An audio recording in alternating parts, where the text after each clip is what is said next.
할렐루야. 오늘 설교 제목을 유종엠이라 이렇게 잡아봤습니다. 서양에서도 끝이 좋으면 다 좋다라는 명언이 있습니다. All's well that ends well 이라는 이 윌리엄 셰익스피어의 희곡 제목을 따온 말입니다. All's well that ends well 이라는 희곡이 있습니다. 물론 과정을 무시하라는 말은 아닙니다. 그러나 결국 성도라면 마무리가 끝이 좋아야만 합니다. 만약 끝이 안 좋은 사람이 있다면 과연 성도인가라는 의문이 갈 수밖에 없습니다. 그런 차원에서 여러분들은 앞으로 남은 2018년도를 잘 마무리하시기 바랍니다. 이 마무리가 중요한데요. 한 해 마무리가 중요한데 그 이유는 이 작은 마무리가 여러분 인생의 끝을 좋게 할 수 있는 그런 출발점이 되기 때문에 그렇습니다. 여러분들은 여러분의 끝이, 여러분의 종말이 어떻게 될 것이라 이렇게 상상하십니까? 내 종말이, 내 끝은 어떨까? 여러분 한번 상상해 보셨습니까? 제가 여러분들을 향하여서 예언을 하나 하겠습니다. 목사가 예언을 한다니까 조금 이상하게 보시는데, 예언이라기보다는 예측이라고 하면 좋을 듯 합니다. 제가 예측하기로 여러분의 종말은 특별한 일이 없는 한 지금 이 모습 이대로일 것이라 그렇게 생각됩니다. 제가 좀 더 세밀하게, 더 자세하게 말씀드리자면 대부분의 사람들은, 이건 제 경험입니다. 제 경험이니까 틀릴 수도 있지만 대부분의 사람들은 지금보다 못하면 못했지 더 좋은 모습은 아닐 것이라 조심스럽게 예상해 봅니다. 물론 예외적인 경우도 있습니다만 일반적으로 그렇다는 말씀입니다. 그러므로 여러분들의 마무리가 좋으려면 바로 지금 잘 하시기 바랍니다. 그게 자신의 종말을 아름답게 마치는 가장 좋은 방법입니다. 여자 화장실 변기에는 그런 문구가 없을 텐데 남자 화장실에 가면 아름다운 사람은 머문 자리도 아름답습니다 라는 문구가 있습니다. 내 평생 살아온 길 뒤를 돌아보니 걸음마다 자욱마다 다 죄뿐입니다. 우리의 평생 살아온 길을 뒤돌아보니 걸음마다 자욱마다 실수투성, 허물투성 죄뿐입니다. 사실 이게 우리 모두의 고백이 아니겠습니까? 그럴지라도 우리에겐 소망이 있는데 나의 죄를 씻기 위해서 십자가에서 피 흘려주신 예수님이 있기 때문에 그렇습니다. 지난 1년 동안 여러분의 행위를 돌아보고 잘못된 것이 있으면 회개하시고 거룩하고 깨끗하게 한 해를 마무리하시기 바랍니다. 바로 이런 마무리가 아름다운 마무리의 출발점이고 이런 것이 쌓일 때 여러분의 마지막이 아름다울 것입니다. 연세에 있는 분들 중에 성경에서 가장 좋아하는 인물을 꼽으라면 단연코 모세일 것입니다. 모세는 120살 동안 살면서 심지어 눈도 흐려지지 않았고 죽는 순간까지도 이 느보산에 올라갈 만한 그런 기력을 가지고 있었던 사람입니다. 그래서 나온 말이 9988-123이란 말입니다. 9988-123. 여러분 이게 뭐 암호 같은데 이게 무슨 말인지 아시죠? 99가 뭐죠? 99세까지. 88은 뭐죠? 팔팔하게 살다가 12는 뭐죠? 하루 이틀 앓다가 3은 뭐죠? 3일째 하늘나라 간다라는 것입니다. 이 자리에 계신 분들은 모두 9988-123 하시기를 주의 이름으로 축원합니다. 아멘이 시원치가 않네요. 예. 1부 때도 아멘이 시원치 않았습니다. 그게 싫으면 제가 하나 만들었습니다. 모세처럼 120-880 하시기 바랍니다. 120이 뭡니까? 120살까지 88하게 살다가 0, 하루도 안 아프고 천국 가시기 바랍니다. 예, 아멘 소리가 좀 늦어났네요. 그런데 요즘은 장수보다도 건강 나이를 더 따집니다. 아무리 오래 살아도 건강 나이가 낮은 사람은 오래 살수록 곤욕을 치를 수 있기 때문에 그렇습니다. 저희 어머니 친척 중에서도 80세에 돌아가신 분이 있는데 70세부터 이제 요양병원 신세를 지면서 병원에서 10년 동안 살다가 80세에 돌아가셨어요. 이런 분은 80세에 돌아가셨지만 건강 나이는 70세입니다. 그러므로 요즘은 오래 사는 것보다 삶의 질을 더 중요하게 생각합니다. 그렇다면 그리스도인의 삶의 질은 무엇입니까? 예수 믿는 사람의 삶의 질은 무엇입니까? 잘 먹고 잘 살다가 천국 가는 것입니까? 아닙니다. 잘 먹고 잘 사는 것은 예수 안 믿는 사람들의 소원이기도 합니다. 예수 믿는 사람이라면 잘 먹고 잘 사는 내 만족을 뛰어넘어서 하나님을 기쁘시게 하는 삶을 살아야만 합니다. 오늘 본문은 주의 장막에 머물 자, 주의 성산에 살 자가 누구인가 하는 그런 자격을 말하고 있어요. 이 자격은 우리가 올 한 해를 마무리하는데 도움을 주는 중요한 기준이 됩니다. 본시는 다윗의 시로 다윗은 자기 나름대로의 성도의 기준이라는 것이 있었습니다.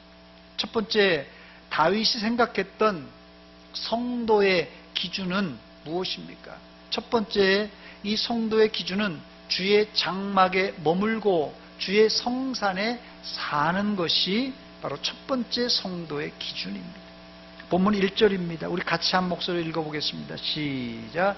여호와여, 주의 장막에 머무를 자 누구 오며 주의 성산에 사는 자 누구 오니까. 아멘. 물고기가 물을 떠나서 살 수 없고 예수 믿는 사람들이 주의 품을 떠나서 살 수 없듯이 그리스도인들은 주의 장막, 주의 성산에 늘 거해야 정상입니다, 여러분. 이것을 신약 성도들에게 적용하자면 이 교회 3대 중심이 있죠. 뭐죠? 첫째, 하나님 중심, 그 다음에요 성경 중심, 그 다음에요 교회 중심 생활이 우리 교회 3대 중심입니다. 이번 세 번째, 교회 중심 생활이 바로 주의 장막, 주의 성산에 거하는 자의 태도입니다. 그래서 다윗이 쓴 시편 61편 4절은 이렇게 말합니다. 내가 영원히 주의 장막에, 주의 성전에 머물면서 내가 주의 날개 아래 피하겠습니다. 이렇게 고백했습니다.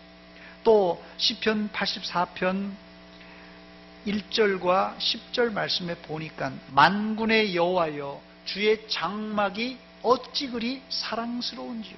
주의 궁정에서의 한날이 다른 곳에서의 첫날보다 나은즉 악인의 장막에 사는 것보다 내 하나님의 성전에서 문지기로 있는 것이 더 좋습니다. 이렇게 고백했습니다. 여기 시인은 하나님의 장막, 성전을 세상의 어떤 집보다도 더 좋은 아름다운 집이라고 고백했습니다. 그래서 시인은 주님의 장막에서 하루를 사는 것이 다른 곳에서 첫날을 사는 것보다 낫고 악인의 대궐 같은 집에서 사느니 하나님의 성전에서 문지기로 있는 것이 더 낫다고 고백했습니다. 과연 우리가 하나님을 믿는다고 하면서 다윗처럼 하나님의 성전을 이처럼 사모했고 더 나아가서 장차 우리가 들어갈 하나님의 나라 천국을 사모하며 살았는가? 여러분 스스로 한번 돌아보시기 바랍니다. 그렇습니다. 아내가 사랑스러우면 처갓집 뭘 보고요? 말뚝을 보고도 절한다는 우리 속담이 있지 않습니까? 하나님을 사랑하는 성도라면 하나님의 집, 하나님의 장막을 사랑해야 합니다. 신약 시대로 말하자면 교회를 사랑하라는 말입니다. 오늘 우리가 한 해를 잘 결산해 보자 이렇게 말했는데 과연 여러분들은 지난 1년 동안 하나님의 장막, 하나님의 교회를 얼마나 사랑했습니까? 하나님의 교회를 여러분 얼마나 사랑했어요? 이게 좀 추상적인 질문이라서 제가 사지선다형으로 준비했습니다. 1, 2, 3, 4번 중에 여러분 하나를 꼽아보시기 바랍니다. 1번, 내가 하나님의 교회를 1번 하늘만큼 땅만큼 사랑했다. 2번, 적당한 거리를 두고 지켜만 봤다. 3번, 사랑은 아니지만 관심을 가지고 있다. 4번, 실망스러운 면이 많아 솔직히 교회 오기 싫다. 1, 2, 3, 4번. 하나님의 교회가 하늘만큼 땅만큼 사랑스러운 사람이 있는가 하면, 아니면 적당한 거리를 두고 있는 사람도 있고, 또한 실망스러운 면이 많아서 솔직히 교회 오기 싫은 사람도 있을 수 있습니다. 1, 2, 3, 4번 중에 지난 2018년도를 돌아보면서 몇 번입니까, 여러분? 1번이 있네요. 그래도 다행히. 하늘만큼 땅만큼 하나님의 교회를 사랑하는 성도, 복이 있을 줄 믿습니다. 정상적인 그리스도인이라면 교회에 오고 싶고 목사를 만나고 싶은 게 정상입니다. 아멘. 어느 권사님에게 교회를 가기 싫어하는 아들이 있었다고 합니다. 매주 교회 가기 싫어서 주일 아침마다 어머니와 아들이 실랑이를 벌입니다. 그날도 아들이 교회를 가기 싫다고 떼를 쓰는 것입니다. 그래서 어머니가, 얘야, 네가 교회 가기 싫다는데 교회 가기 싫은 이유 3가지만 되면, 그게 합당하면 교회 안 가도 된다, 이렇게 얘기하니까 아들이 3가지를 딱 대는 거예요. 내가 교회 가기 싫은 이유, 첫째, 성도들이 날 안 좋아해요, 엄마. 둘째, 장로님들의 기도가 너무 길어요. 셋째, 성가대 찬양 소리가 불협화음이라서 듣기 싫어서. 성가대 찬양 잘해야 되겠더라고요. 우리 교회는 뭐 그런 일이 없습니다만, 이 소리를 듣더니 어머님이 아들에게 네가 교회 가야 될 3가지 이유가 있다고 하면서 조곤조곤 3가지를 얘기하셨어요. 첫째, 교회는 사람 보고 가는 것이 아니니까 너는 반드시 교회 가야 된다. 사람 보고 다니는 게 아니다, 교회는. 두 번째, 예배 드리는 것은 선택이 아니라 필수니까 네가 반드시 교회 가야 된다. 세 번째, 마지막 3번째 뭔지 아십니까? 너는 그 교회 담임 목사니까 꼭 가야 된다, 이렇게 말씀하셨습니다. 아직도 접수가 안 되신 분이 있네요. 제가 중학교 2학년 때 여름 수련회 때 큰 은혜를 받았습니다. 제 간증입니다. 양해하고 들으시기 바랍니다. 4박 5일 동안, 그때는 4박 5일 동안 수련회를 갔는데 큰 은혜를 받고 돌아와서 첫 번째 맞이하는 주일날 예배에 참석했어요. 예배 참석하는데 너무 기쁘더라고요. 그런데 예배 참석하는데 자꾸 제 눈에서 눈물이 자꾸 나서 창피할 정도였어요.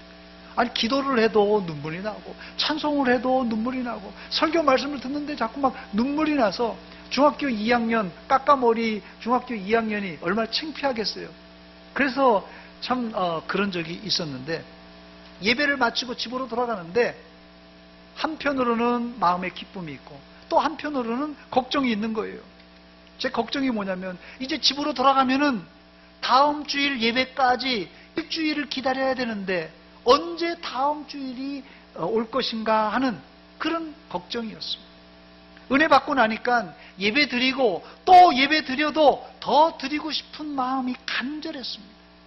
그 이후 제가 학교를 갔다 와서 집으로 바로 오지 않고 교회에 들려서 기도하고 집으로 돌아오는 그런 습관이 생겼습니다. 우리의 예배 생활이 이 정도는 아니더라도 주일 오전 예배, 주일 오후 예배, 수요 예배 나와야 되지 않겠어요? 물론 새벽 기도까지 포함해야 공예배를 다 드리는 거지만 새벽 기도를 생략하더라도 공예배를 드려야지 기본적인 성도의 예배 생활이 아니겠습니까, 여러분? 이게 시인이 고백한 시편 84편 1절과 10절의 고백입니다. 만군의 여호와여, 주의 장막이 어찌 그리 사랑스러운지, 주의 궁정에서의 한날이 다른 곳에서의 첫날보다 나은즉 악인의 장막에서 사는 것보다 내 하나님의 성전 문지기로 있는 것이 더 좋습니다 하는 고백입니다. 2018년도가 이제 다 지나가고 있는데 지난 1년 동안 주님의 장막, 주님의 교회를 이처럼 사랑하고 내가 사모했는가 돌아보면서 남은 기간이라도 여러분 공적 예배, 공예배에 여러분 목숨을 거시고, 아니 자원하는 마음으로 참석하여 은혜 받으시기 바랍니다.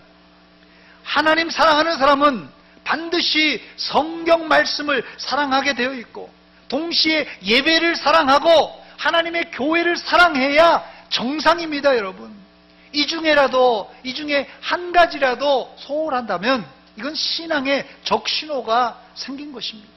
저를 한번 따라서 하시기 바랍니다. 예배를 사랑합시다. 교회를 사랑합시다.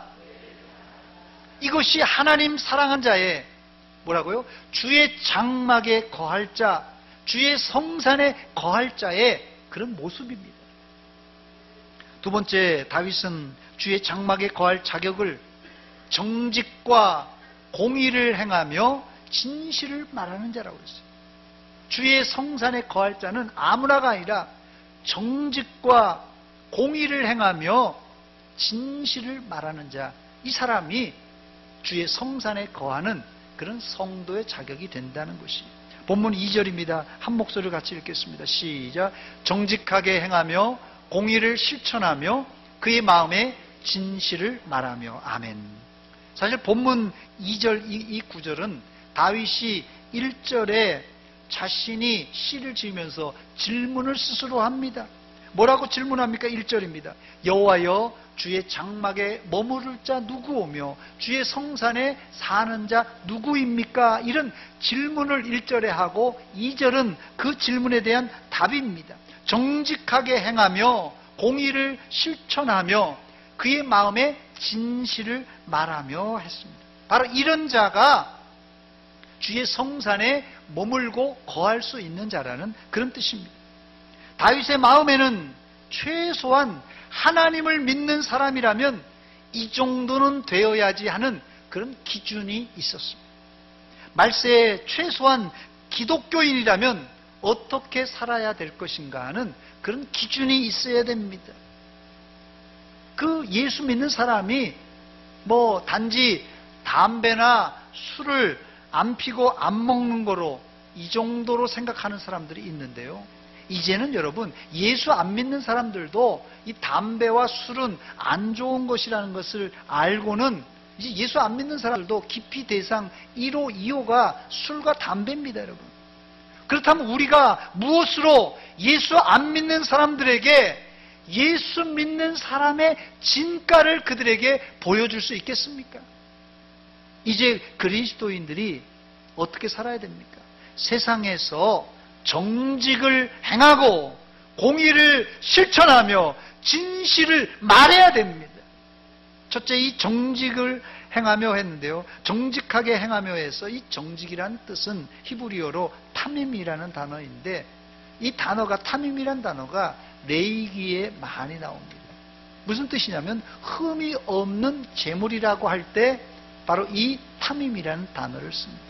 그리고 이 단어의 다른 뜻은 이 완벽한 걸음이라는 뜻으로 똑바로, 꼿꼿하게 똑바로 서서 걷는다, 이런 뜻입니다.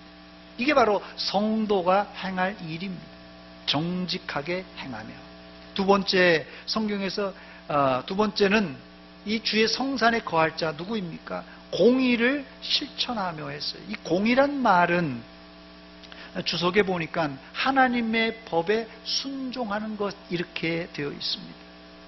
그래서 이 성경에서 말하는 공의와 사회에서 말하는 정의는 약간 다릅니다, 여러분. 기준이 다르기 때문에 달라요. 세상의 정의는 세상의 모든 사람들에게 공평하게 적용되는 법과 질서, 그런 것이 사회 정의라 이렇게 말할 수 있거든요. 그래서 사회 정의는 세상의 모든 사람이 편리하고 안전하게 살 수 있는 그런 권리입니다. 사회 정의가. 모든 사람을 위한 것이 사회 정의라면, 하나님의 공의는 모든 사람들을 위해서는 말할 것도 없지만 동시에 하나님의 율법에 순종하는 행위를 바로 공의라, 하나님의 공의라 이렇게 말합니다. 그래서 예수 믿는 사람이라면, 하나님의 성산에 머무를 사람이라면 당연히 세상 사람들에게 또 하나님에게 공의를 행하는 자여야 됩니다. 세 번째, 그의 마음에 진실을 말하며 했는데, 이 구절은 그 다음 구절 3절과 바로 연결이 됩니다. 3절입니다. 그의 혀로 남을 허물하지 아니하고 그의 이웃에게 악을 행하지 아니하며 그의 이웃을 비방하지 아니하며 했습니다.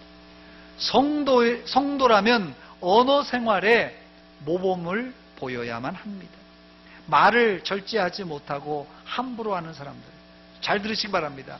말을 절제하지 못하고 함부로 하는 사람은 그 사람의 말도 문제지만 더 문제가 있는데 그 사람의 마음이 더 문제입니다. 예수님께서 이 문제를 정확하게 지적하셨어요. 마가복음 7장 20절로 23절입니다. 또 이르시되 사람에게서 나오는 그것이 사람을 더럽게 하느니라. 속에서, 어디서요? 속에서, 곧 사람의 마음에서 나오는 것은 뭔지 아세요? 악한 생각, 곧 음란과 도둑질과 살인과 간음, 탐욕, 악독, 속임, 음탕, 질투, 비방, 교만, 우매함이니 이 모든 악한 것이 어디서요? 다 속에서 나와서 사람을 더럽게 한다고 말씀하고 있습니다.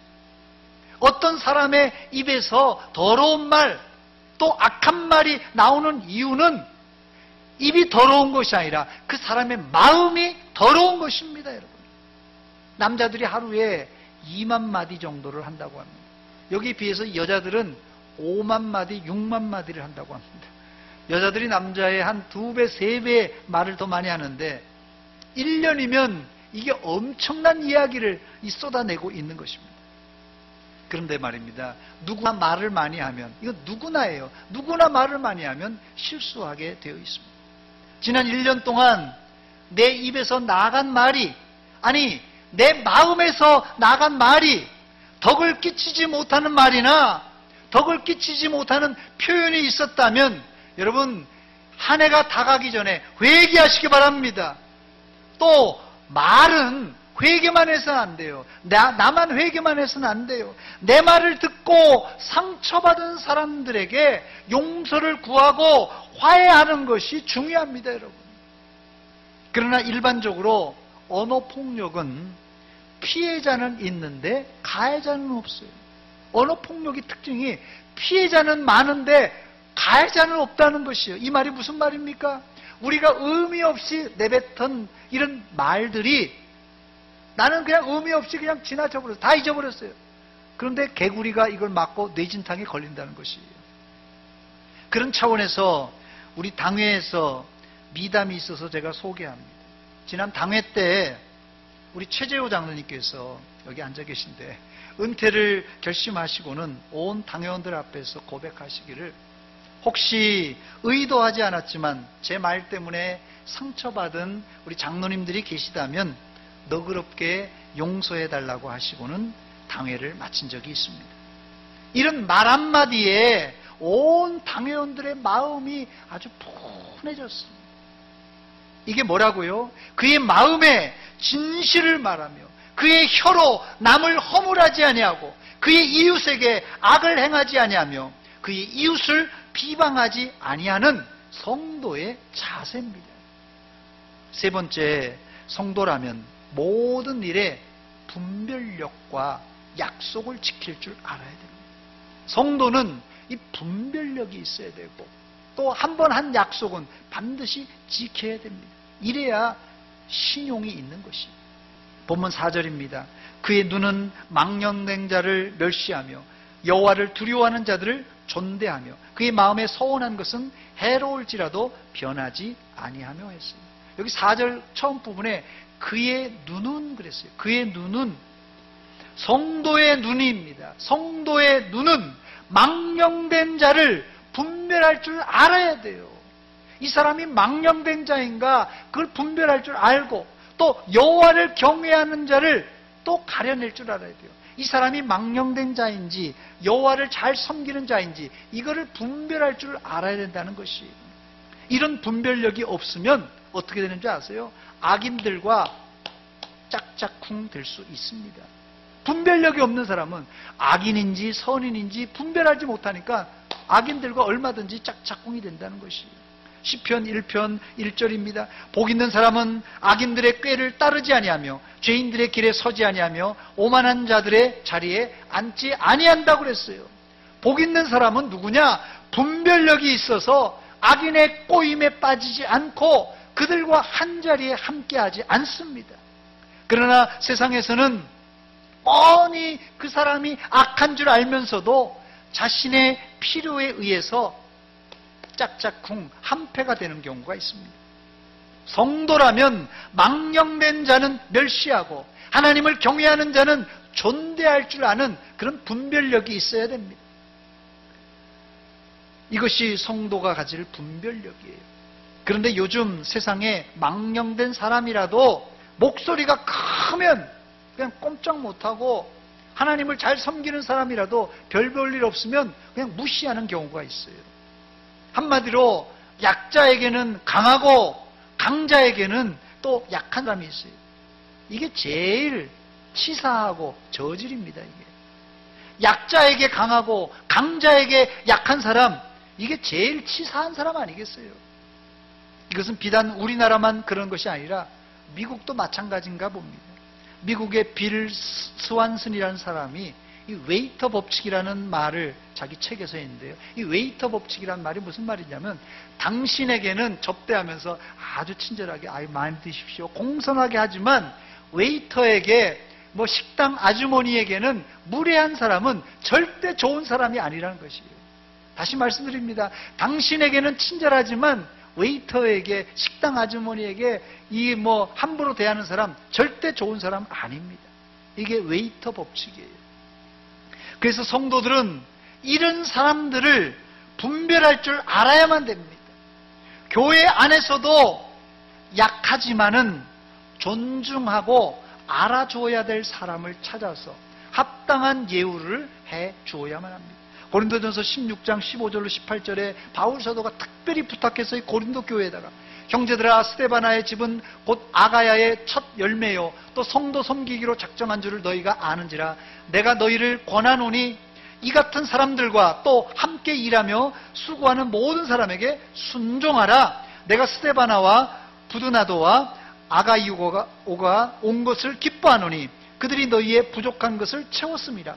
그들이 나와 너희 마음을 시원하게 하였으니 그러므로 너희는 이런 사람들을 어떻게 해주라고요? 알아주라고 그랬어요. 알아주라. 이게 분별력입니다. 또 약속을 지키는 것이 성도의 마땅한 본분입니다. 사람에게 한 약속도 지켜야 되지만 하나님과 맺은 언약은 반드시 지켜야만 됩니다. 심지어 성경은 하나님과 한 약속은 해로울지라도 반드시 지키라고 말씀했습니다. 보통 하나님과 맺은 약속을 이 서원이라고 말합니다. 서원. 오늘 본문 4절 하반절에 이렇게 기록하고 있습니다. 그의 마음에 서원한 것은 해로울지라도, 하나님과 약속한 것은 해로울지라도 잘 지키라, 변하지 말라, 이렇게 말합니다. 여러분, 한국인의 3대 거짓말이 뭐죠? 노처녀가 시집 안 간다, 나이 먹으면 늙으면 죽어야지, 장사가 미치고 판다. 이게 새빨간 거짓말입니다. 그러나 예수 믿는 사람이라면 세 번째, 장사가 미치고 판다라는 말은 거짓말이지만 예수 믿는 사람이라면 손해보고 살 줄 알아야 됩니다. 예수 믿는 사람은 정말 손해보고 살 줄 알아야 됩니다. 심지어 하나님과 약속한 서원은 해로울지라도 미치더라도 지켜야만 됩니다. 우리가 하나님과 한 약속을 지키려고 미치고 손해보는데 하나님이 손해보라고 가만히 있겠습니까? 하나님께 한 서원을 지키기 위해 손해보는 사람에게 복이 있을진데 천대 만대로 갚아주실 줄 믿습니다. 이런 믿음이 있는 사람이라면 손해보고라도 하나님과 한 약속을 지킵니다. 그런데 이런 믿음이 없는 사람은 하나님과 약속을 하든 사람과 약속을 하든 그냥 내팽개치고 안 지킵니다. 우리가 왜 하나님께 한 약속, 서원을 반드시 지켜야만 되는 것입니까? 신명기 23장 21절에 보니까 내 하나님 여호와께 서원하였거든 갚기를 더디하지 말라. 내 하나님 여호와께서 반드시 그것을 네게 요구하리니 더디면 그것이 내게 뭐로 된다고요? 죄가 될 것이라고 그랬어요. 사람에게 한 약속도 안 지키면 잘못인데 하물며 하나님께 한 서원을 안 지키면 죄가 되는 것이 당연합니다. 민수기 3장 2절 말씀, 30장 2절 말씀에도 사람이 여호와께 서원하였거나 결심하고 서약하였으면 깨트리지 말고 그가 입으로 말한 대로 다 이행할 것이니라 그랬습니다. 그래서 하나님께 한 약속은 우리가 생명을 걸고 지켜야 됩니다. 그때 하나님께서 우리 생명도 지켜주시고 하나님께서 복을 안 주시겠습니까? 끝으로 네 번째, 성도라면 금전적으로 깨끗해야 됩니다. 본문 5절입니다. 이자를 받으려고 돈을 꾸어주지 아니하며 뇌물을 받고 무지한 자를 해하지 아니하는 자이니 이런 일을 행하는 자는 영원히 흔들리지 아니하리라 그랬습니다. 그리스도인들은 이자놀이해서는 절대 안 됩니다. 또 부정한 돈, 뇌물을 받으면 안 됩니다. 아마 이 자리에는 나는 뇌물을 절대로 안 받겠습니다, 이렇게 말할 사람이 있을 것입니다. 예수 믿는 사람이 뇌물 받으면 안 되죠. 그러나 이렇게 자신 있게 말할 수 있는 사람들은 뇌물을 받을 위치에 있는 사람이 아닙니다. 미안하지만. 왜 국회의원들이나 고위 공직자들이 뇌물을 받는 것입니까? 그런 위치에 있고 힘이 있기 때문에 그래요. 만약 여러분들이 내가 그런 위치에 있고 그런 권한이 있다면 과연 여러분들이 깨끗하게 청렴하게 살 수 있냐는 것이에요. 아무도 장담할 수가 없습니다, 여러분. 그러나 뇌물은 아닐지라도 작은 것이라도 우리가 실천해야 됩니다. 예를 들면 가난한 자에게 돈을 꾸어주면서 이자를 받지 않겠다는 것은 우리가 얼마든지 결심하고 실천할 수가 있습니다. 이런 일을 행하는 자는 어떻게 된다고요? 영원히 흔들리지 아니하리로다 그랬습니다. 국회에서 요즘 이 특활비와 이중 영수증 때문에 국회의원들이 다 떨고 있다고 하는데, 드러난 사람만 언론에 그냥 오르락 내리락 하는데 사실 조용한 사람은 없는 사람이 아니라 아마 들키지 않은 사람일 것이라 저는 생각이 됩니다. 그래서 감옥에 간 사람들은 죄가 발각되고 드러난 사람이고, 감옥에 안 간 사람은, 교도소 밖에 있는 사람은 죄가 들키지 않고 잘 숨긴 사람입니다. 이 물질, 만몬, 이 물질 돈은 하나님과 겨룰 만큼 그리스도인 일상에 꼭 필요한 필수품입니다. 지난 1년 동안 물질 때문에 혹시 여러분 죄나 유혹에 빠진 경험은 없습니까? 여러분 스스로 한번 점검해 보시면서 하나님의 것은 하나님에게 돌리는 물질에 청렴하고 깨끗한 성도로 사시기를 주의 이름으로 축원합니다. 이제 말씀을 마칩니다. 오늘 시를 요약하면 딱 6마디로 요약이 되더라고요. 오늘 시를 딱 6마디로 요약할 수 있는데, 여호와의 성산에 오를 자가 누구냐? 여호와의 성산에 오를 자 누구냐? 첫째는 하나님을 사랑하는 자가 여호와의 성산에 오를 자격이 있고, 둘째는 교회를 사랑하는 자 주의 성산에 오를 자격이 있고, 셋째는 윤리 도덕적으로 깨끗한 사람 주의 성산에 오를 자격이 있고, 넷째는 특히 언어 생활에 본이 되는 사람 여호와의 성산에 오를 자격이 있고, 다섯 번째는 물질 관리를 잘하는 사람이 이런 자격이 있고, 마지막으로는 하나님과 한 서원은 해로울지라도 반드시 갚는 사람, 바로 이런 사람이 하나님의 성산에 오를 자격이 있는 사람입니다. 그런데 제가 6가지를 말씀드렸는데 이 한 가지 한 가지가 결코 쉬운 것이 아닙니다. 내 힘으로는 이거 지키는 것이 어쩌면 불가능한 일인지도 모릅니다. 여러분들은 예수님께서 날 위해서 이보다도 더한 십자가를 지셨다는 사실을 깨달으시고 십자가 지는 심정으로 이 한 가지 한 가지를 실천해 나가시기를 주의 이름으로 축원합니다. 이제 2018년도도 다 지나가고 있습니다. 한 가지 한 가지 놓치지 말고 점검해서 올 한 해 마무리할 때 그래도 마음속에 잘했다 하고 하는, 자기 자평적으로도 잘했다고 하는 자평과 또 다른 사람으로부터, 하나님으로부터 타평을 듣는 여러분이 되시고, 2019년 한 해를 잘 이제 설계함으로 하나님을 기쁘시게 하는 성도가 다 되시기를 주의 이름으로 축원합니다. 축원합니다. 저를 한번 따라서 하시기 바랍니다. 유종의 미를 잘 거둡시다. 옆 사람에게도 말해주시기 바랍니다. 유종의 미를 잘 거둡시다. 같이 한 목소리를 기도하겠습니다. 이 시간 제가 6가지 항목을 말씀드렸습니다. 지나간 1년 동안 우리가 성도로 살면서 하나님을 하늘만큼 땅만큼 사랑했는가? 교회를 우리가 지극히 사랑했는가? 윤리 도덕적으로도 깨끗하게 살았는가? 언어 생활에 본을 보였는가? 물질 관리를 잘하며 살았는가?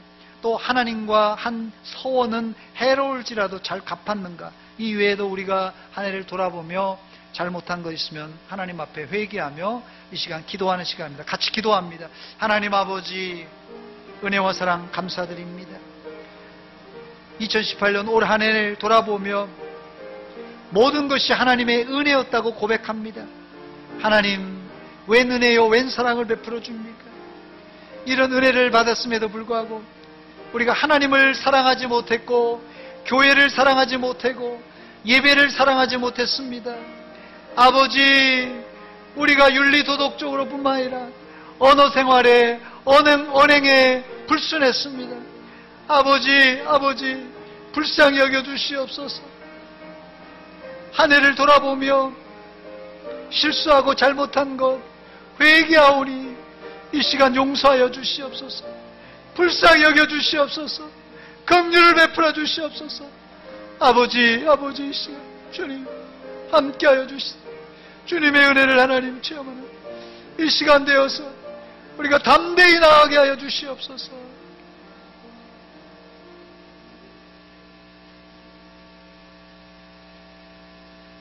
하나님 아버지, 은혜와 사랑 감사드립니다. 이 아침에 저희들 말씀 가운데 은혜 주신 것 감사드립니다. 지나간 한 해를 돌아보며 결산해 볼 때 우리가 한 해 동안 하나님을 뜨겁게 사랑하지 못했던 것, 교회를 뜨겁게 사랑하지 못하고 예배 생활에 전념하지 못했던 것 회개하오니 용서하여 주시옵소서. 또한 우리 입술로 더러운 말을, 아니 우리 마음속에서 더러운 이야기를 쏟아내었던 것 회개하오니 용서하여 주시옵소서. 하나님, 또한 하나님과 맺은 서원과 약속을 우리가 소홀하게 여기고 내 마음대로 살았습니다. 하나님께 한 서원을 끝까지 지키는 믿음의 사람들 다 되게 하여 주시옵소서. 예수님의 이름으로 기도하옵나이다. 아멘.